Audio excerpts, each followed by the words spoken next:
ప్రకాష్ రాజ్, సమాజంలో 99% మంచి వాళ్ళు గౌరవంగా బతికేటోళ్ళు, 1% ఎదవలు, పనికిమాలిన ఎదవలు.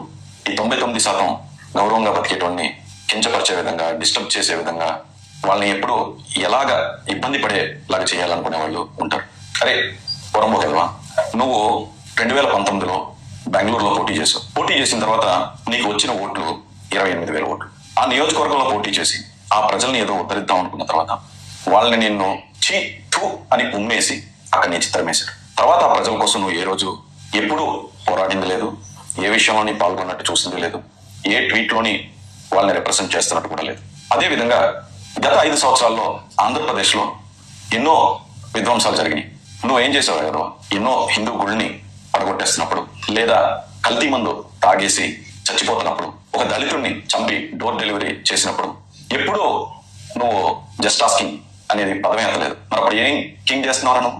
ఎరా చెప్పరా ఎదవా, పొరంబోకి ఎదవా, సన్నాసి ఎదవా, నిన్నే అడుగుతున్నాను. మా అధినేత పవన్ కళ్యాణ్ గారు ఒక సొసైటీలో ఉండే వాళ్ళని, మంచి వ్యక్తుల్ని, అంటే సొసైటీలో ఎక్కువ మంది, సమాజంలో బతికే ఎక్కువ మంది మీలాంటి ఎదవలు ఇబ్బంది పెడుతున్నారు అని చెప్పి వాళ్ళని ఇబ్బంది పెట్టకుండా, మీలాంటి ఎదవలు, పౌరంబోకి ఎదవలు, ఈ 99% సమాజంలో బతికేటోళ్ళని గౌరవంగా బతకనివ్వకుండా ఇష్టం వచ్చినట్లు నోటికి వచ్చినట్టు మాట్లాడుతున్నాం.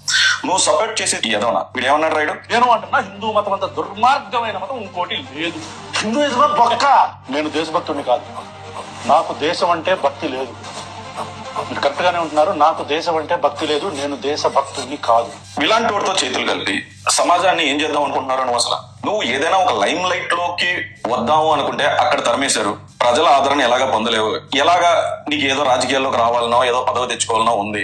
రావాలి అంటే ఏకైక ఛాన్స్ దొరికింది ఏంటి అంటే, డబ్బులు ఇస్తే ఎవరినైనా తిడతావు. నువ్వు ఏదో అని ఇండస్ట్రీ అంతా తెలియడం వల్ల సినిమా ఛాన్సులు తగ్గిపోయినాయి. ఇప్పుడు నీ బ్రతుకు తెరువు కోసం ఇంకో దుర్మార్గమైన మార్గాన్ని ఎంచుకుని ఈ వైసీపీ వాళ్ళు ఎవరన్నా తిడితే పదవులు ఇస్తున్నారు, డబ్బులు ఇస్తున్నారు అంటే మా అధినేత పవన్ కళ్యాణ్ గారి మీద పట్టం. అంతే కదరా నీకు తెలిసింది? ఇంకోటి ఏదైనా తెలుసా? నువ్వు సమాజానికి దేనికి పుట్టావని మన ఇంటర్వ్యూ చూసాను. ఆ ఇంటర్వ్యూలు ఏంటి? నదులు ఒడ్డున కూర్చుంటాను, వర్షాన్ని ప్రేమిస్తాను, అడవుల్ని నేను జాగ్రత్తగా చూసుకుంటాను, ఆమె నేచర్స్ మ్యాన్ అన్నాం. మా అధినేత పవన్ కళ్యాణ్ గారు ఆంధ్రప్రదేశ్ రాష్ట్రంలోకి ఫారెస్ట్ అండ్ ఎన్విరాన్మెంట్ మినిస్టర్ అయిన తర్వాత ఆయన చేసిన వర్క్స్ ఏంటో తెలుసా? అసలు నీకు ఒక గ్రామాన్ని 28వ స్థానం నుంచి మొదటి స్థానానికి ఎలా తెచ్చారో తెలుసా? ఒక ఫారెస్ట్ ని ఎలా కాపాడుతున్నారో తెలుసా?